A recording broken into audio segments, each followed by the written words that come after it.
आज हम दोनों श्लोक करना चाहते हैं। अर्जुन के प्रश्न है, बहुत छोटा सा श्लोक है, इसको करके फिर भगवान के उत्तर को देखेंगे। मेरे पीछे बोलिए।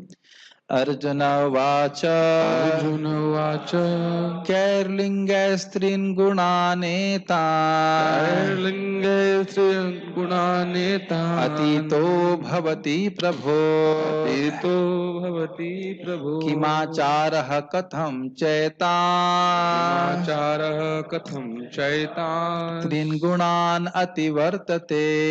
गुणान् अतिवर्तते। अर्जुन उवाच अर्जुन उवाच कैर्लिङ्गे स्त्रीन् गुणान् एतान् कैर्लिङ्गे स्त्रीगुणानेतान् अतीतो भवते प्रभो अतीतो भवति प्रभो किमाचारः कथं चैतान् किमाचारः कथं चैतान् स्त्रीन् गुणान् अतिवर्तते। त्रिगुणान् वर्तते। अर्जुन वाचा अर्थात अर्जुन ने कहा, कै किन लिंगै, लिंग का अर्थ होता है लक्षणों से, त्रीन गुणान कैर लिंगै स्त्रीन गुणान एतान अतीतो भवति प्रभु। किन लक्षणों से, कै लिंगै किन लक्षणों से, त्रीन गुणान एतान इन तीनों गुणों से, अतीतो भवति प्रभु जो व्यक्ति अतीत होता है, परे होता है, वह किन लक्षणों से जाना जाता है। मैं कैसे जानूं कि कौन व्यक्ति इन तीनों गुणों के परे है। शायद एक प्रकार से आपका ही प्रश्न हो गया, ठीक है, प्रश्न हो गया। प्रश्न का था ऑलरेडी आ गया। हम कैसे जाने कि कौन व्यक्ति तीनों गुणों के परे है, भगवान से पूछ रहे हैं। किमाचारः कथम च एतांस त्रिगुणान अतिवर्तते, कथम किस प्रकार से उसका आचरण होता है, और किमाचार मतलब उसका आचरण कैसा होता है जो तीनों गुणों से परे होता है, और कथम च एतान त्रिन गुणान अतिवर्तते किस प्रकार से व्यक्ति इन गुणों को पार पाता है। तीन प्रश्न हैं, उसके लक्षण क्या हैं, उसका आचरण क्या है, और वह किस प्रकार से गुणों को पार जाया जाता है। जब प्रश्न समझ में आ जाएगा तो उत्तर भी समझ में आ जाएगा। ओके। अर्जुन ने पूछा, हे भगवान, जो इन तीनों गुणों से परे है वह किन लक्षणों के द्वारा जाना जाता है, उसका आचरण कैसा होता है, और वह प्रकृति के गुणों को किस प्रकार लांघता है। मुझे लग रहा है कि आपके मन में एक विरोधाभास होगा। प्रभु जी, अभी आपने बोला कि उसको नहीं समझ सकते, और अभी आप यहाँ पे देख रहे हैं कि लक्षण पूछे जा रहे हैं, तो विरोध प्रस्तुत हो रहा है। ये मन में आ रहा है कि नहीं आ रहा। देखिए, मैं खाली ये कह रहा हूं कि कुछ बाह्य लक्षण हैं जिसके द्वारा आप समझ सकते हो, जो कि यहाँ बताए जाएंगे, लेकिन अंदर वह कितना सुख अनुभव कर रहे हैं वह हम नहीं समझ सकते। मैं खाली ये कहना चाह रहा हूं। और यह भी, ये देखने के लिए भी हमको भगवत गीता के द्वारा ट्रेनिंग प्राप्त करनी पड़ेगी। ठीक है। गीता भूषण टीका। अर्जुन अब उस व्यक्ति के लक्षण और आचरण के विषय में जिज्ञासा कर रहे हैं जो गुणों के परे चला गया हो, और उस अभ्यास के विषय में जानना चाहते हैं जिससे व्यक्ति गुणातीत हो जाए। अब देख लीजिए, यानी कि जो व्यक्ति गुणातीत नहीं है उसके लिए अभ्यास बताया जा रहा है। अभ्यास उसके लिए नहीं बताया जा रहा जो गुणातीत हो गया है। यानी हम सभी के लिए बहुत महत्वपूर्ण, आगे के भगवान के जो उत्तर है बहुत महत्वपूर्ण है, क्योंकि हम लोग गुणातीत होना चाहते हैं। साधु शरण प्रभु होना चाहते हैं, नहीं होना चाहते, ये गुणों में फंसे रहना चाहते। क्या लगता है? होना चाहते हैं, हम सभी लोग होना चाहते हैं। और हम लोग अभी देख रहे हैं कि रजोगुण, तमोगुण, सतोगुण का प्रभाव हमारे पर हो रहा है, ये इन्फेक्शन है।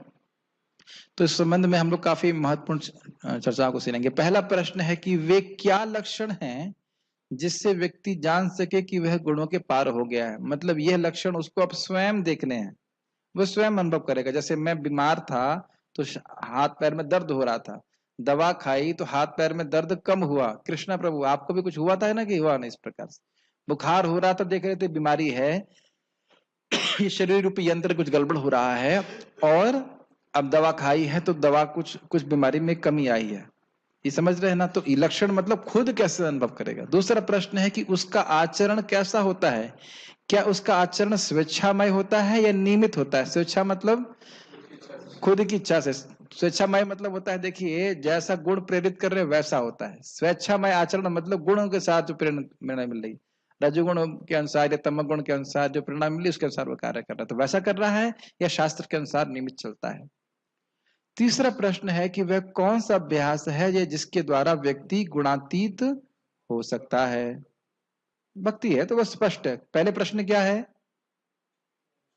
लक्षण क्या है, दूसरा प्रश्न क्या है, आचरण क्या, कैसे काम करता है, और तीसरा क्या है कि किस प्रकार से हम अभ्यास करके गुणातीत हो सके। ये 3 प्रश्न है। बस ये बहुत प्रश्न ही समझाएंगे, उत्तर तो भगवान कल समझाएंगे। तात्पर्य, इस श्लोक में अर्जुन के प्रश्न अत्यंत उपयुक्त हैं। वह उस पुरुष के लक्षण जानना चाहता है जिसने भौतिक गुणों को लांग लिया है। मुझे समझाना नहीं पड़ेगा, खाली पढ़ रहे हैं। सर्वप्रथम वह ऐसे दिव्य पुरुष के लक्षणों के विषय में जिज्ञासा करता है कि कोई कैसे समझे कि उसने प्रकृति के गुणों के प्रभाव को लांग लिया है। खाली इमेजिनेशन से तो काम चलेगा नहीं कि मैं मान लिया हूं कि मैं अब शुद्ध सत्व में स्थित हूं, ऐसा नहीं है। उसका दूसरा प्रश्न है कि ऐसा व्यक्ति किस प्रकार रहता है और उसके कार्यकलाप क्या हैं, क्या वे नियमित होते हैं या अनियमित। और नियमित का मतलब है क्या शास्त्रोचित होते हैं या मनमान्य होते हैं। एक बात ध्यान देनी होगी कि देखिए साधना भक्ति में शास्त्र के निर्देश से ही हम भक्ति करते हैं, और जब उच्चतर अवस्था प्राप्त होती है भक्ति की तो ऐसा नहीं है कि शास्त्र के निर्देश हम पालन नहीं करते, लेकिन अब बाध्यता की भावना नहीं है। ये दो में अंतर समझ पा रहे हैं। अभी बोला जा रहा है गुरु के द्वारा या शास्त्र के द्वारा कि आप हरे कृष्ण मंत्र जपो, तो हम शास्त्र के आदेश से ही, शास्त्र शासनैव, शास्त्र के शासन से ही भक्ति कर रहे हैं, ठीक। लेकिन इसका अर्थ यह नहीं है कि जब आगे हम ऊपर उठ जाएंगे भक्ति करने में तो हम शास्त्र के आदेश को छोड़ देंगे, ऐसा नहीं है। बस अब वह करना बहुत अच्छा लगेगा, मंगल आरती जाना, जप करना, क्लास सुनने में अब कोई बाध्यता नहीं लगेगी, अरे क्यों करना पड़ रहा है। तो शास्त्र के आदेश व्यक्ति पालन करता है, जो व्यक्ति गुणातीत है वह भी शास्त्र के आदेश पालन करता है। फिर अर्जुन उन साधनों के विषय में पूछता है जिससे वह दिव्य स्वभाव को यानी प्रकृति को प्राप्त कर सके, अर्थात तीनों गुणों से मुक्त हो सके। यह अत्यंत महत्वपूर्ण है। जब तक कोई इन प्रत्यक्ष साधनों को नहीं जानता जिनसे वह सदैव दिव्य पद पर स्थित रहे, तब तक लक्षणों के दिखने का प्रश्न ही नहीं उठता। ये लाइन समझ में आ रही है। जब तक वह तरीके नहीं पता जिनसे गुणों के हम परे जाएंगे, तो गुणों के परे जाने के बाद जो लक्षण प्रस्तुत होते हैं वह व्यक्ति के जीवन में कभी नहीं आ सकते। सिंपल सी बात है। फिर एग्जाम्पल, जब मुझे बुखार से ग्रसित था, तो जब तक मैं ये ना जानूं कि दवा कौन सी खानी है जिससे बुखार निवृत्त होगा, तब तक सोचने मात्र से बुखार नहीं चला जाएगा। नहीं समझ में आ रहा। बीमारी है तो बीमारी का सही इलाज ढूंढेंगे तब तक ठीक होंगे ना। यस, बीमारी पता होना जरूरी है और बीमारी का इलाज पता होना जरूरी है। तो यही बात देख रहे हैं, ये इन्फेक्शन दिखाया जा रहा है, सत्वगुण का इन्फेक्शन, रजोगुण का इन्फेक्शन और तमोगुण का इन्फेक्शन, तीनों इन्फेक्शन है। जीवात्मा के लिए तीनों इन्फेक्शन है या नहीं समझ में नहीं आ रहा है। सत्वगुण भी बांध रहा है, तो इन इन्फेक्शन से व्यक्ति कैसे मुक्त होगा, इस साधन को ठीक ठीक समझना बहुत जरूरी है। और उसकी व्याख्या काफी लंबी तरह से की जाएगी जो हम लोग आगे करने वाले हैं। क्या है अव्यभिचारी भक्ति, उसको देखेंगे। अतएव अर्जुन द्वारा पूछे गए सारे प्रश्न अत्यंत महत्वपूर्ण हैं और भगवान उनका उत्तर देते हैं प्रमाणिक रूप से, तो उसको हम लोग सुनेंगे आगे। किसी को कोई प्रश्न है तो हम नहीं, हाँ यस प्रभु पूछिए, माइक पे पूछिए। प्रभु जी, ये शास्त्र द्वारा शासन भक्ति मतलब के थोड़ा भाई हाँ, ये अच्छा प्रश्न है। देखिए, जीव भक्ति करना नहीं चाहता है, प्रश्न ये है कि शास्त्र के शासन से ही भक्ति करने का क्या अर्थ है। वैदिक भक्ति की डेफिनेशन यही है कि शास्त्र के आज्ञा के अनुसार व्यक्ति भक्ति कर रहा है, ऐसा नहीं कि उसे भक्ति करने का में रुचि ही हो। नहीं समझ में आ रही है। बहुत अच्छा प्रश्न आपने किया है, बहुत ध्यानपूर्वक सुनिए। ऐसा नहीं है कि शास्त्र उसकी भक्ति करने की स्वयं रुचि है, कि सुबह उठना अपने से अच्छा लगता हो और जब करना खुद अपने से अच्छा लगता हो और भागवत पढ़ना या गीता पढ़ना अपने से अच्छा लगता हो। लेकिन अब मेरा कर्तव्य है, मेरा ड्यूटी है, मुझे करना है, शास्त्र के आदेश के अनुसार व्यक्ति वो कर रहा है।